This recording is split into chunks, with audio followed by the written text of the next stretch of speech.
People don't understand, what war would do to an individual. I mean, if you never experienced or seen it, you have no idea. Tonight, 4 In Your Corner Southwest Florida veterans share their stories of survival, working in New York post 9/11 and serving in Iraq, and what's helping them deal with the aftermath of war. Fox 4's Rachel Lloyd spent the day talking with these vets about their service and how they're dealing with life now.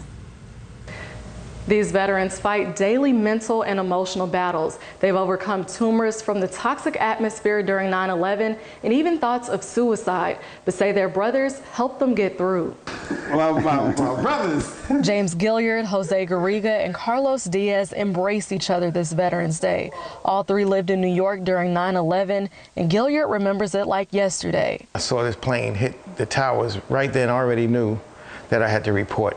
Carlos Diaz says the stench he smelled while working crowd control at Ground Zero was unbearable. I used to come home before I walk into the house. I had to take off my clothes because the smell and the dust. The smell of dead people. Gilyard's doctor found 5 tumors in his stomach, which he believes stems from inhaling dust while at Ground Zero. All 3 men were eventually deployed to Iraq, but Diaz says coming back home was harder than deployment. I was getting very, very angry, very anxious. I used to cry. I used to break things.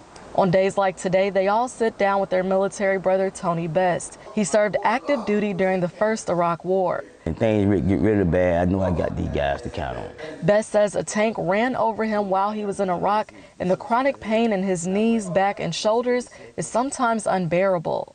I got to the point, I'd rather take my life than to go through, deal with this everyday pain I'm going through.